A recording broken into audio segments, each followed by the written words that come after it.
Welcome to Connecting the Dots, a non-traditional legal program with your host and trusted advisor, Liz Myska, your guide through the web of life's dilemmas. Welcome to another edition of Connecting the Dots. I'm your host, Liz Myska. And today I have a repeat guest who's here because she has exciting things happening in her life. Robyn Kennedy, welcome back to Connecting the Dots. Thank you so much, Liz. It's so wonderful to be back with you and here today for this conversation. We were just chatting off camera. The last time you were here, which we don't know if that was pre-COVID or post-COVID, you were at the YWCA. And now you are no longer at the YWCA because... Yes, because great lead-in, Liz. I appreciate that. And you're right. Time seems to be a blur over the last few years, and certainly was here before in my capacity as the Chief Operating Officer at the YWCA, and have left that position as of late to focus my full-time attention and energy on my run for the first Worcester State Senate seat.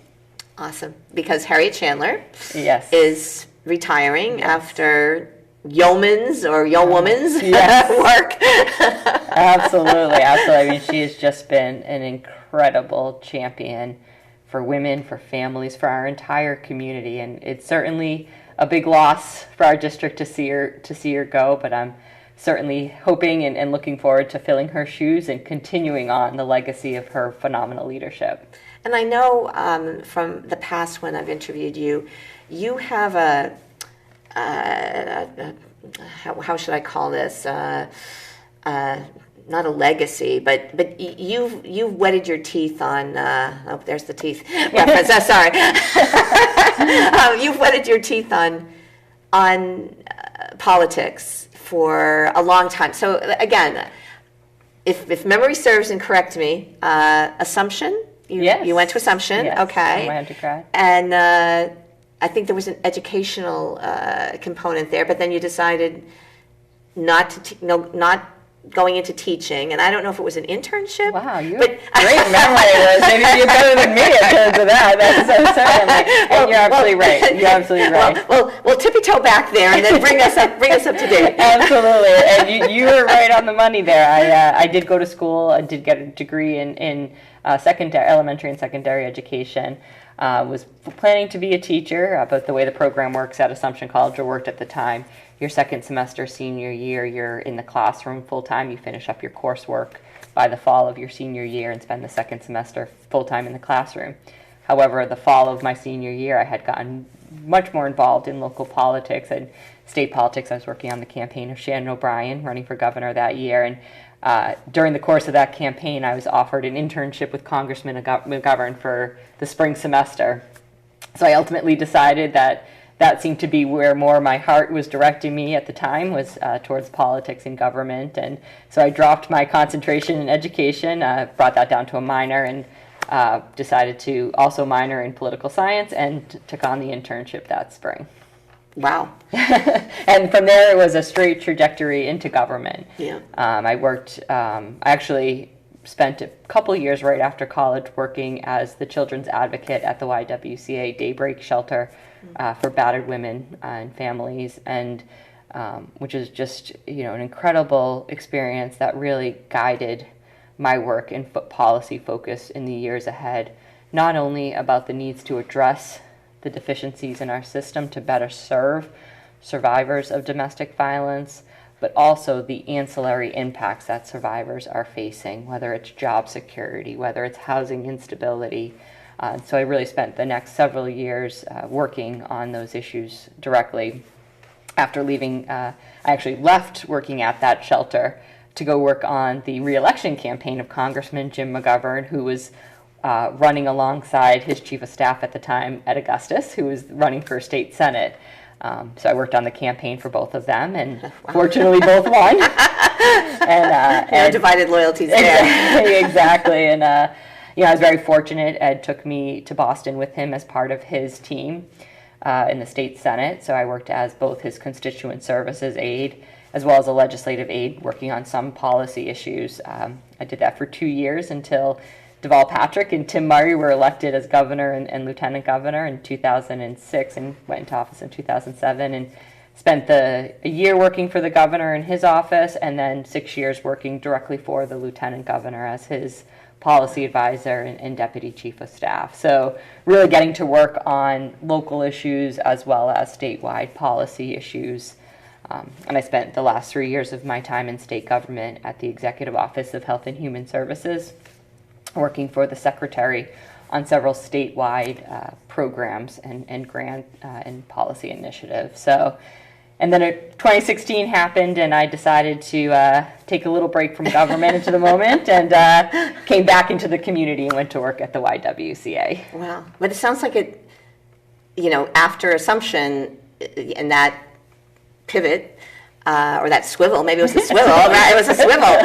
Exactly. It was a swivel.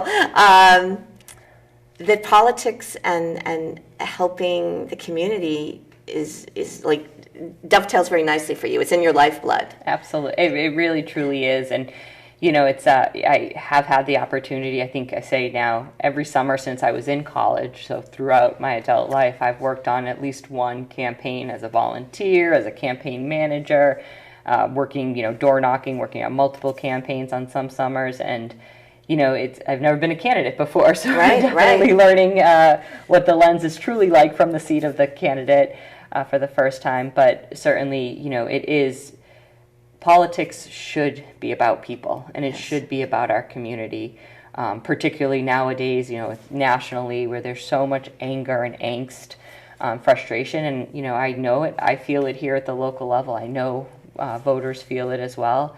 So for me, it is about community. It is about taking the solutions that are happening within our communities and really elevating it and focusing on that and talking directly to voters about that.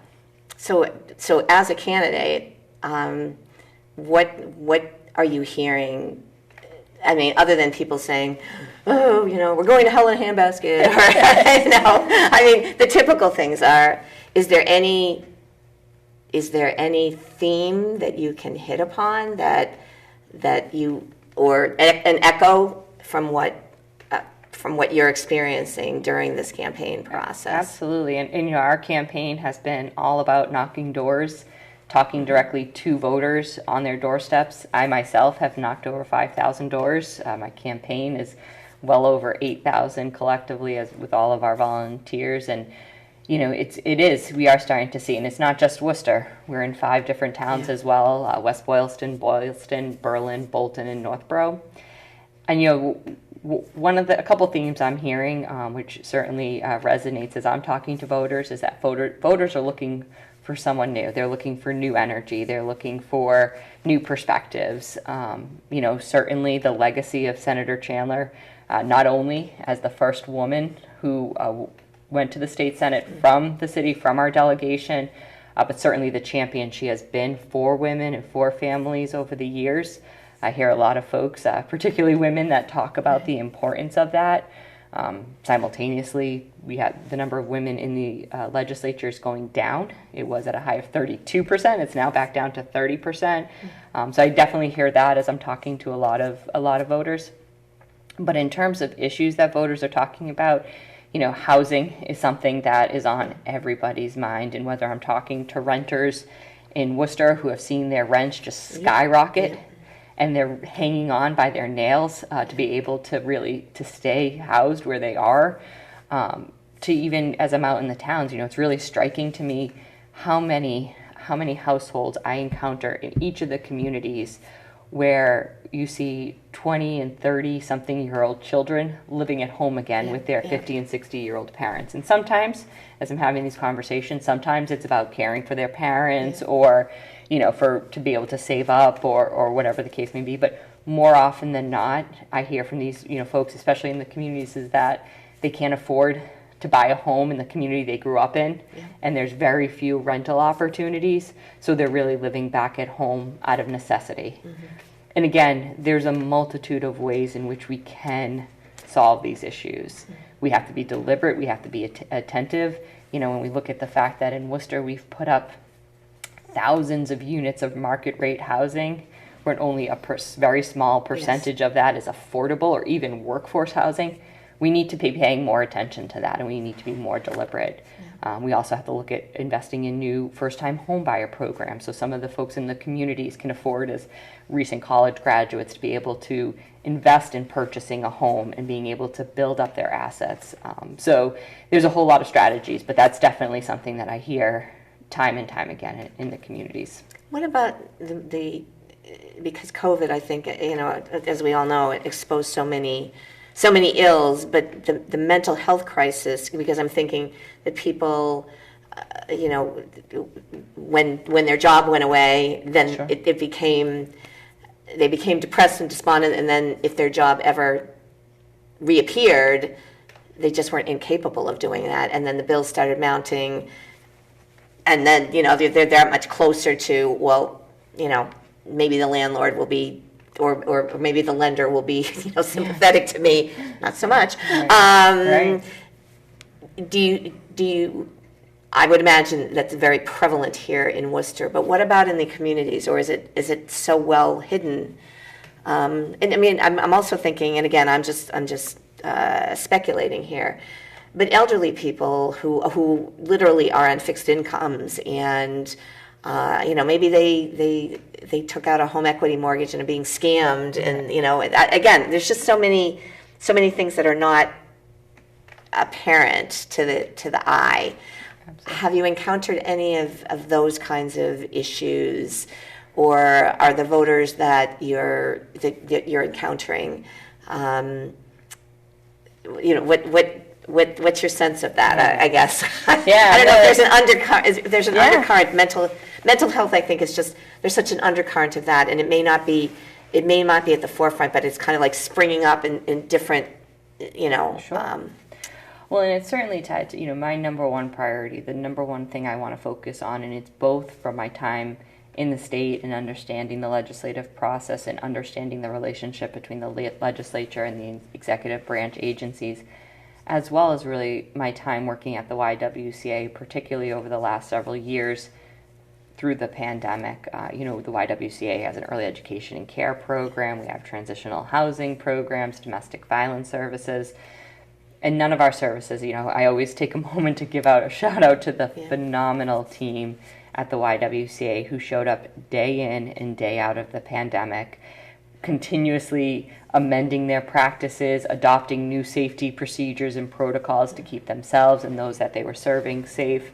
And they just continue to show up. But what I think was really highlighted through the pandemic, something that we've known for a long time, but was really highlighted in the community, is a lot of these must-have services were long considered to be nice-to-have services. Yeah. And because of that, these workforces, and I consider as part of the care economy workforce, have just been undervalued and underpaid for so long. And there's so much of the workforces that we expected to continue to show up throughout the pandemic.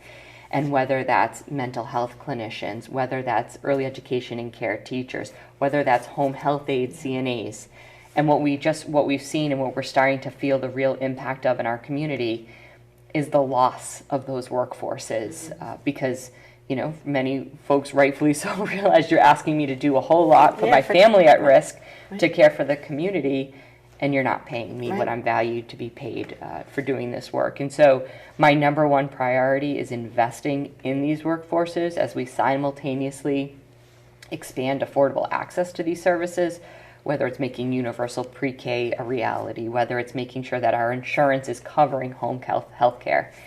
We need to simultaneously have a deliberate, intentional investment in our workforce, so that they're paid what they deserve, but so that they're there to deliver the services. And how that ties back to your question is, part of the crisis we're experiencing is there's just a lack of available resources. I can't even tell you the number of calls we had to take at the YW telling parents again and again, I'm sorry, there's a 6-month wait list for childcare.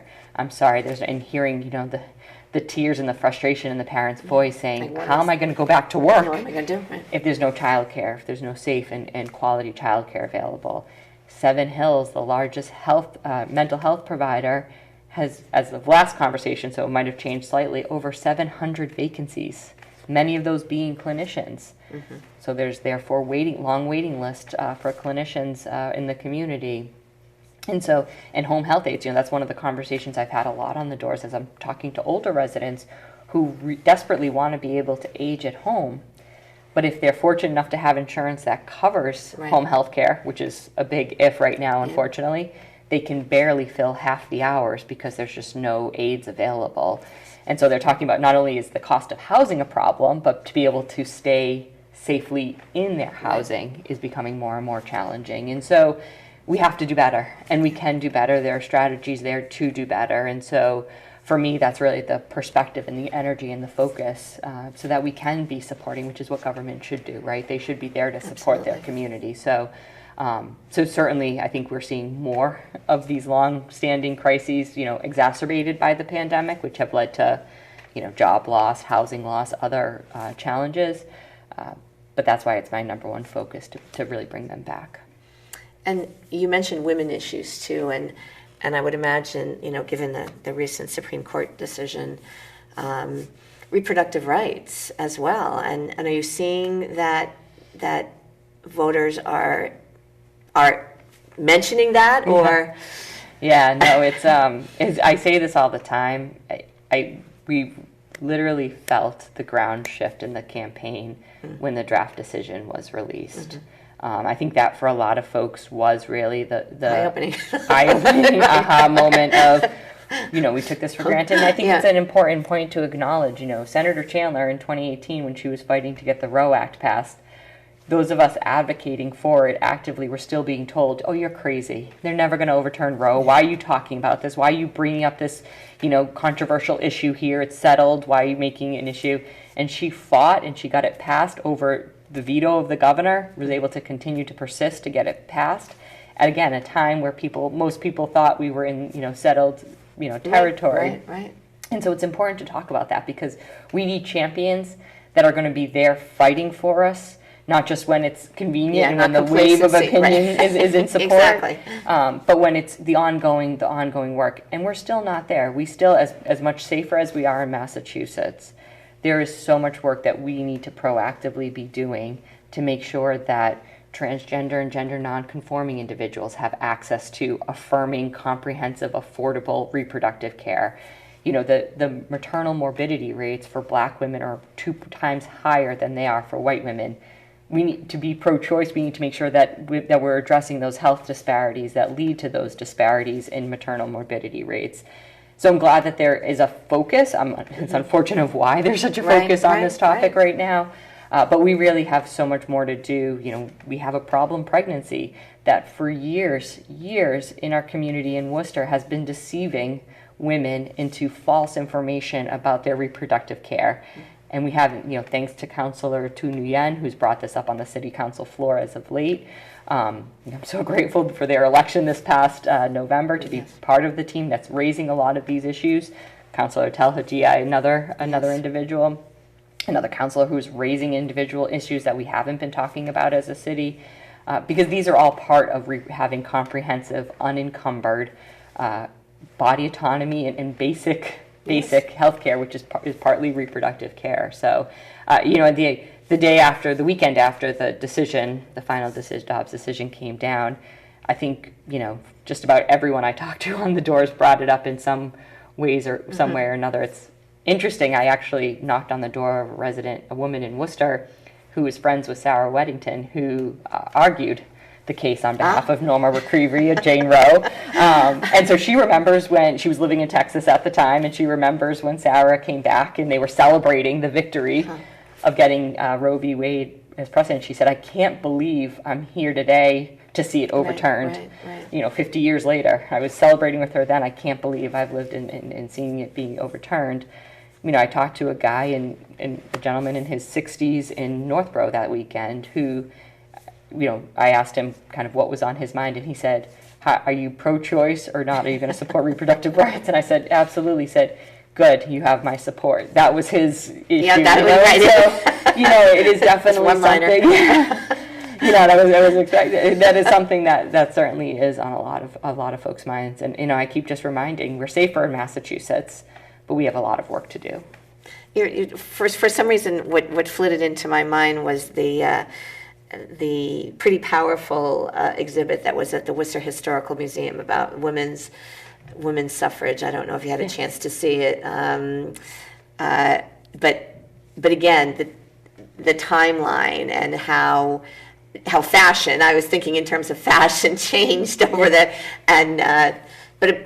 but again, the emphasis on women's bodies and what was shown and what wasn't shown, and what, who dictated, and that just flashed into my mind. Yeah, that's true, and it's always been 100 years. It was only 100 years that we've had exactly. We've had suffrage. Well, not even, I say all the time, it's hard to describe the exact emotion around the overturning of Roe v. Wade and the Dobbs decision, because I'm certainly angry and frustrated and sad, but at some point it just also feels numb, because for those of us on the front lines, we've been fighting this for 50 years.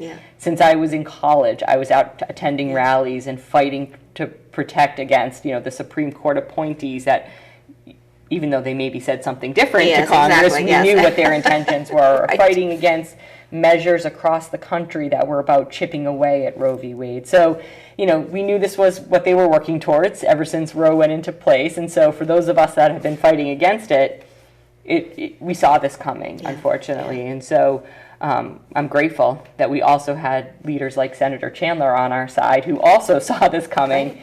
Right. I say all the time, Massachusetts would have had some of the most archaic laws on the books, and we would have been one of the most restricted states in the country, just because they were superseded by Roe, so they hadn't been touched in years. And so, had she not had that foresight, had she not been a leader in this, Massachusetts would have been one of the most difficult states to be able to access reproductive care. So, grateful we had her on our side all these years, and so.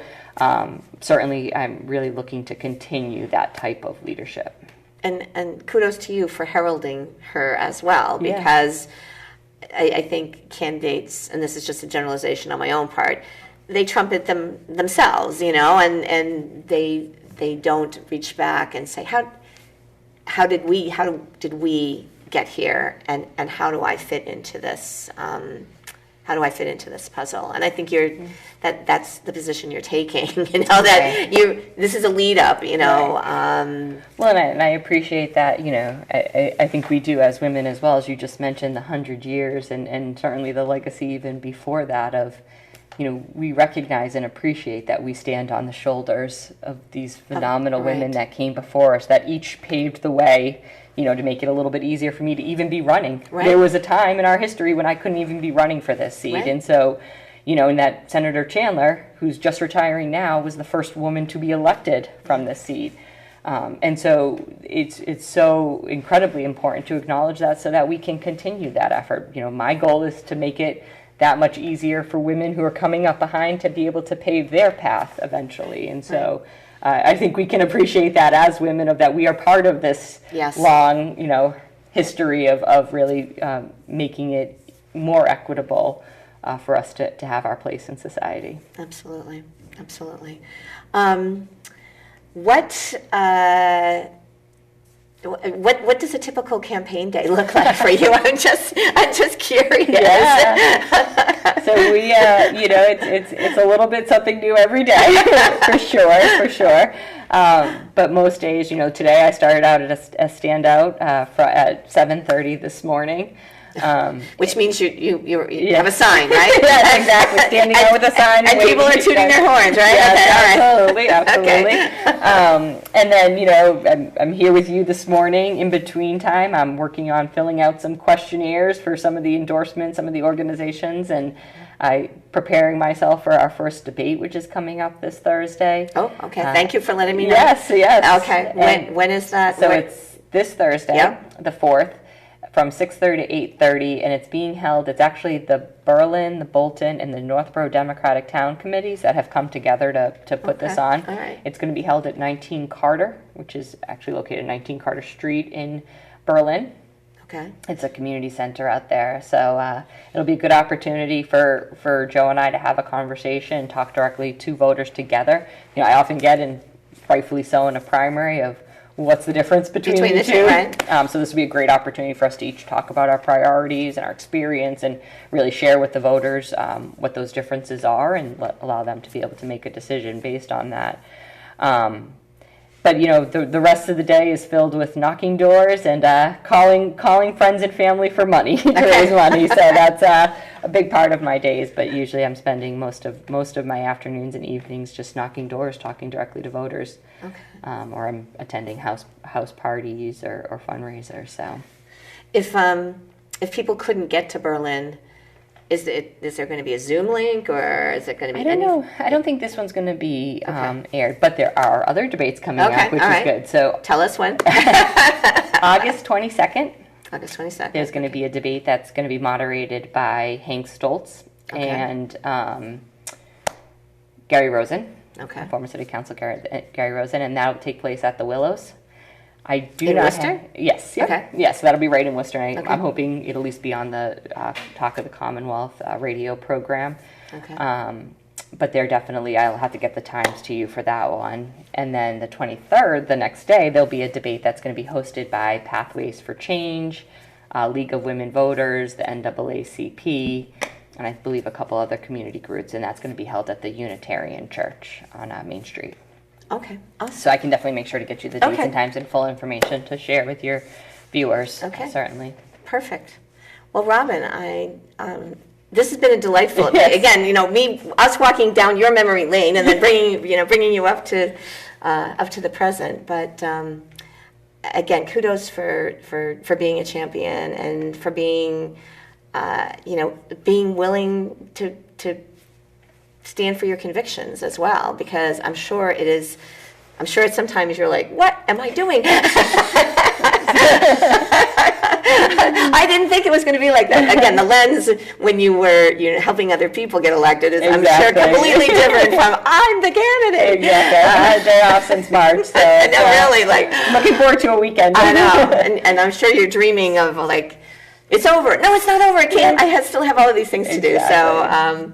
So, again, kudos for doing what you're doing, and I think this will air before the debate on the 22nd or the 23rd. Okay. So hopefully,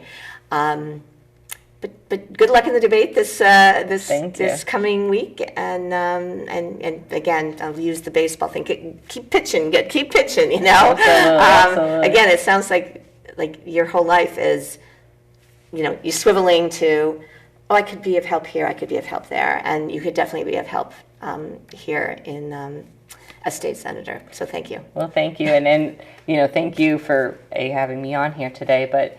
I always go back and talking. I met you first participating in the White Cane Days, and I so appreciate the way you've educated myself, but also our community, and making sure that we are a community that not just welcomes, but embraces all members of our community. And that's something that I'll definitely be taking with me to the Senate to make sure that we're doing better for everybody and not just for some. So thank you. We'll blindfold more. Yes, we'll blindfold yes, absolutely. Okay. Maybe we'll do one up at Beacon Hill. Okay, we'll do it. Absolutely. Okay. All right. Excellent. Thank you so much. Thank you, Liz.